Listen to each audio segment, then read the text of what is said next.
Hi, welcome to Dishing It Up. I'm your host, Judy Bilyeu, and I'm excited to have our guest chef for today, Chef Wesley Johnson with the Allen Event Group. How are you doing? I'm great. So nice to have you here today. And I want to hear a lot more about the event group and the catering that you do. But let's first start with what's on the menu. Well, today we're going to be doing a smoky scallop with a mustard cream sauce, and then a country version of the Panzanella Salad, which is a classic Italian salad, but our version has croutons in it that are made from cornbread rather than the classic French bread. Sounds fantastic. All right, we're going to put the list of ingredients up on the screen. We'll take a short break and we'll be right back to start.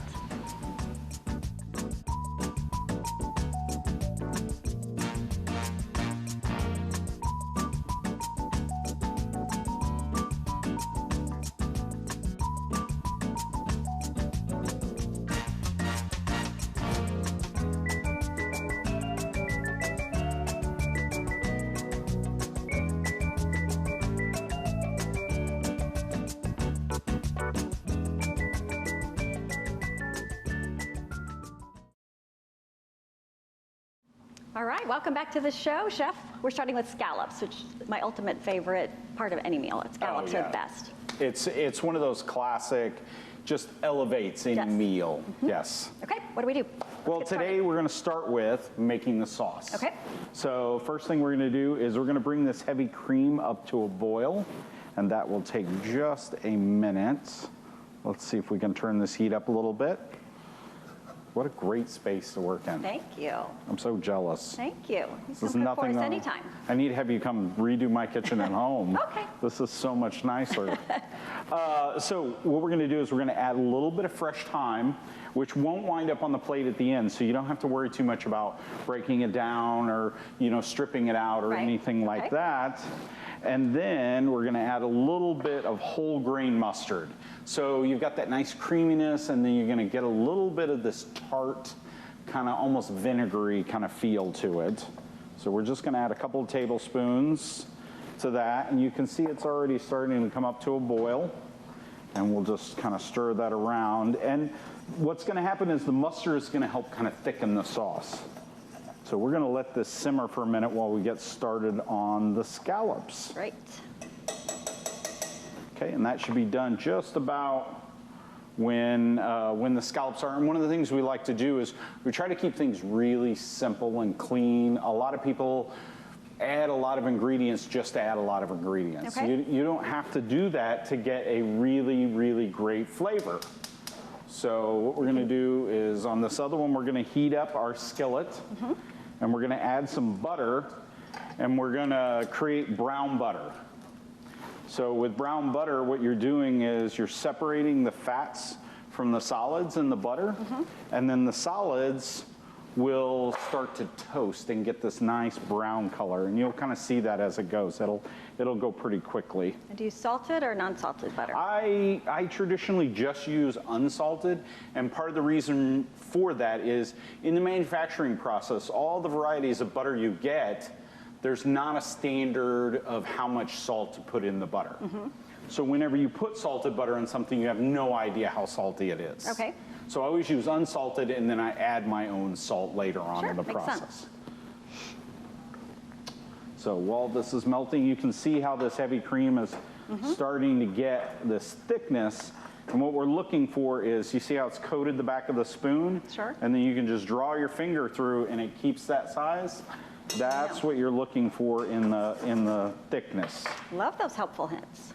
Oh, little things like that make a big difference when you're cooking in someone's home, which we do quite often, and you never ever know how good the stove is, how long, you get these recipes or whatever, and you're used to 8 minutes, and it takes 20 because the stove was built in 1960, or it's a brand new Viking or something like that, and it takes 4 minutes instead. So you have to constantly adjust to whatever your equipment is. So while your butter's melting, give us a brief rundown of the Allen Event Group. So you're a catering company, and everything is made to order for the group that you're catering for. Yes, so Allen Event Group, we custom write all of our menus to each individual group. And right now, in this, in this time for the summer. We're super busy at lake houses because people are on vacation and they may be there 3 or 4 days and they don't want to cook, or they have a birthday celebration or some kind of special occasion, so they pay us to come in. And so what we do is we talk with the clients, we figure out what their dietary needs and restrictions are, and then from there we'll write a menu and send it to the client, and then try to hone down exactly what it is they're looking for in an experience, but still try to elevate that experience for them. Lovely.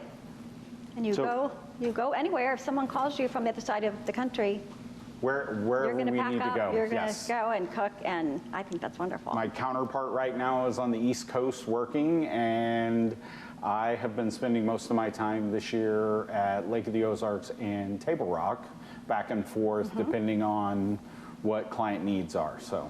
Well, and I've seen some of the beautiful photos on your Facebook page, Allen Event Group. Our viewers really need to go and check out their website and your Facebook page, because some of the things you've done over the last few weekends, oh my gosh. Well, definitely none of those photos were me. We're taken by me. We're taken by me. I get the comment all the time. It's like, your photos are terrible. You need a new phone. But I just take really bad photos. It's not the equipment. It is the operator. But we do try to capture a lot of those things. And then we share them a lot of times with the client that we're cooking for. And it also gives us a reference point when that same client comes back next year or 6 months from now, and they're like, hey, can you replicate this dish? Because a lot of what we cook is from the heart more than it is from a recipe book or things like that. Sure. So. Okay, let's get all the right, scallops so started. Are we ready? we're right at that brown butter. Great. Let me grab my scallops out of the sink, and then we'll be ready to go. So do you get to cook very much at home? I do a little bit. Yes, A little? A little bit. That's not Yeah, during. I like to try new things, and I've learned some great tips from the chefs that we've had on this show, so that's been fun to. Okay, so one thing you want to notice about your scallops is there is a small little muscle attached to the side. Sometimes it's called the foot, and you want to take that off because that part has a tendency to be really chewy when it's cooked. A little tough It's part. almost rubber bandy. So we always remove that part. Okay. And then we will set these gently down inside the brown butter. And you can see all the golden brownness that is beginning to happen. And smell the brown butter as well. Oh, yes. You smell the brown butter. It has that nutty kind of flavor to it and smell. All right, so then we're going to season those now that I put them in there. And how much time to cook on each side, roughly? It depends. I usually do about medium-high heat. 4 to 6 minutes, depending on the size of the scallop. Again, you have to constantly adjust. Recipes are great for a rough guideline, but you have to keep adjusting too. And what you're looking for is you're trying to cook it about 3/4 of the way up. And the reason why we do that is once I flip them, I'm going to turn off the heat and just let them rest. And the heat from the pan is going to cook the rest of that, but hopefully we're going to develop a really nice colored crust on the bottom of the scallop, which will then become the top of the scallop. Right. So visually, when you plate it, it just has this really nice kind of golden look to it. So, and then I almost did it. Everybody has the habit. They want to move things around, and you know about it. Sure. You just have to let it do its thing and continue to cook. And if you keep moving it around, you just don't get that caramelization. You don't get the crust that you're looking for. The texture is just not as good and things like that. But there are a lot of places when we cater, we have to improvise a lot. Sometimes I'm doing this over a charcoal grill outside on someone's balcony, or you never know what kind of equipment you're going to run into. One of the most challenging is recently I cooked in a kitchen that was built in, I think, 62 and still had the original stove and oven. So it was definitely hadn't been updated yet, but they had plans to do it soon. They just moved in. They hadn't gotten all the plans finalized for their new kitchen and layout and picked everything out, and so it just makes it more challenging. But that's part of being a professional, is you have to go in and work with what you have and work with the equipment you can get your hands on. Okay. All right, well, we're Yes. gonna go ahead and flip these, and you can kind of see how they're getting pretty golden. We're gonna take a look at one of them, and you can see that nice color, and we'll flip those over.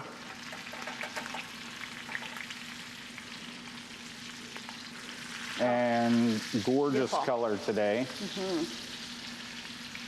And the key really is to doing great presentation is if you mess it up, is to hide it before anybody sees it. There you go. Yes. There you go. See if you can get rid of it.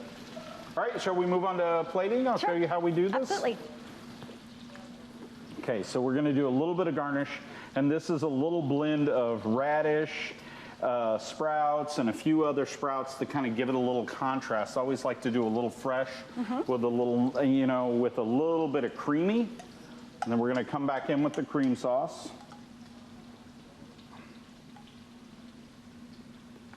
Smells delicious. Oh, thank you. These are lovely too. We have a wide variety of plates. Again, when you're constantly moving from facility to facility, you have to have a huge variety of things because I may be serving you on a table that's designed for 12 one Right. day, and then I may be serving on a countertop Right, the next day. right, I get that. Or poolside. Sure. We never know, and we can't really recon a lot of these sites, so we have to carry with us stuff for every possible occasion. So we'll take a couple of these scallops Lovely. and place them. You have no idea how happy I am at this moment. It smells really good, I doesn't love it? scallops. That's Yes. fantastic. Good. Now So, what? and then what we're gonna do is we're gonna dome them, and we're gonna actually smoke them on the plate. All right. And part of the reason why we do this is what we're looking for is a really, really light smoke. And so we can get that effect using a smoking gun, and you can get these online pretty reasonable nowadays. So we have a little bit of applewood in here today, but we also do it sometimes depending on the weather, the event, and the rest of the menu. We'll do it with hickory, applewood, or cedar. Okay. Depending on if it's a real heavy seafood driven menu. Oh yeah, Yeah. it gets really smoky. So I feel, Yeah, let's. all right. All right. Wonderful. And then we let those set for just a minute while we're delivering them to the table, and you get this nice, light, smoky feeling. And then you can deliver it to the client, and then they can Beautiful. unveil it if you'd like. Do You that. can. Here we go. Poof.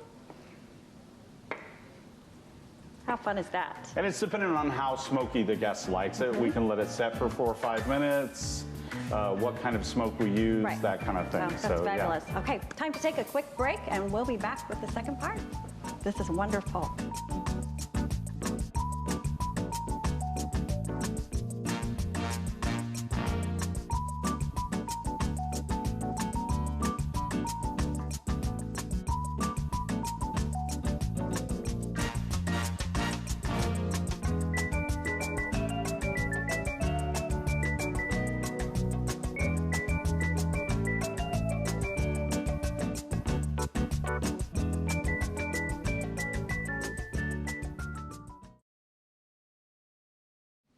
Welcome back to the show. We're ready to start on our salad.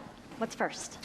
Well, first up with the Panzanella salad, you would toast your bread, get that nice and crisp and everything. So what we've done is we've gone ahead and made cornbread, or you can use leftover cornbread. And then we have a little bit of melted butter here on this pan. So we'll dice this up. And the size of the croutons that you use is strictly dependent on you as an individual. So I like some nice big chunks. Some people will go a little bit smaller. And then I've also done versions of this with biscuits, things like that. I mean, it's all about Personal taste. that preference southern, feel of utilizing things up and not wasting Sure. things. But in the modern era, we make things just for Right. that process. Right. Okay, So what we got is we've got a little bit of melted butter and the cornbread croutons. I'm gonna throw them in the oven. Okay. And if you, without the magic of television, how long would you toast them? Just to the outer parts? Or Around crispy? 8 to 10 minutes. You want to get a nice golden, kind of dry them out a little bit. That way they don't fall apart in your salad. Great. So these are just done. Beautiful. Okay, and then we're going to move on to cutting the other elements for the salad. Let me clean up my cutting board here. Okay, so the other elements are pickles, which seems a little odd, but Yes, again, this is yes. a country salad. All right. So, and you want them to be a little bit smaller than your croutons. So I'm just gonna quarter and dice up a pickle here. I can honestly admit I don't know that I've had a pickle on a salad, so that's new for me. Well, I mean, it's just a cucumber. Yeah, right. And it's just been treated, and you have pickled onions, things like that.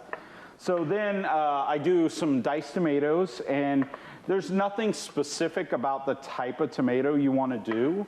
You just a variety. I happen to go out and raid my uncle's garden today, Great. so hopefully he's not watching this and doesn't realize that I got a bunch, but there were some great tomatoes available this morning. Again, you want to make sure you cut them a little bit, about bite-sized pieces, about the size of the cornbread or smaller. That way everything looks nice and consistent in the shape and size of the salad. All right, so we got those together. And then we're going to move on to the dressing. Right. And so this is a real simple recipe. We keep it really easy. So I've got a little bit of aioli in here, or you can use mayonnaise. And then we're going to add a little bit of pickle juice. And instead of using vinegar, what we're doing with the salad is we're using the pickle juice, which is based on vinegar, instead of a regular traditional vinegar. It really bolsters that flavor. Complements everything Yeah. that's going in it anyway. That Kind of makes pulls sense. it all together. I've got a little extra virgin olive oil.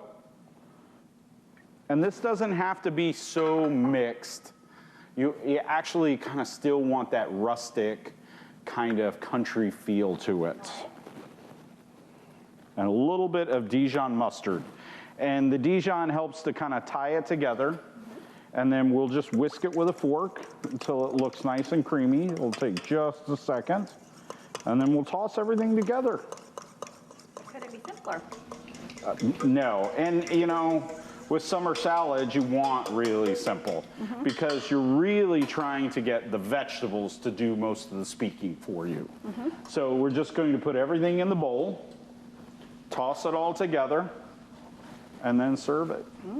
Good. And keep it really, really easy and simple. And this is one of those salads you don't really want to make ahead. You can make the dressing ahead, you can cut all the vegetables and your croutons, but you really want to toss it at the last possible minute.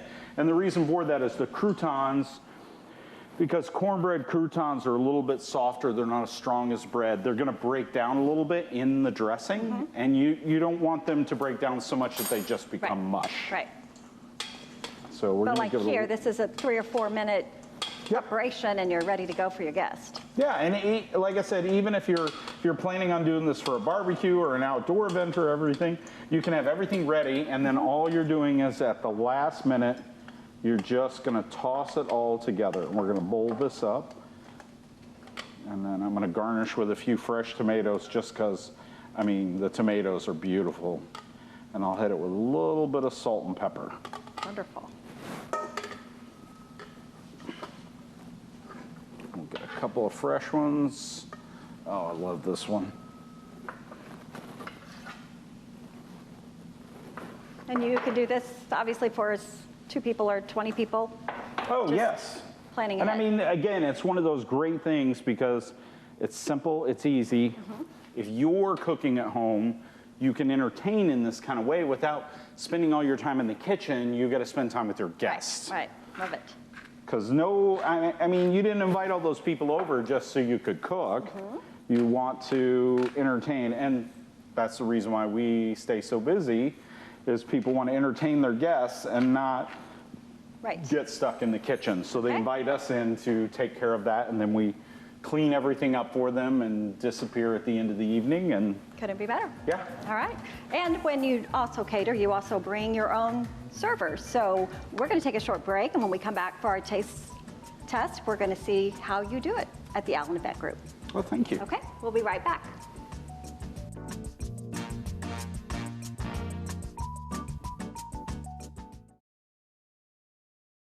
All right, welcome back. And we're going to do our taste test a little differently this time because as a caterer, we want to show our audience how you all go into homes or hotels or banquet rooms or yachts or whatever it might be to serve people. So we have one of your lovely servers here with us today.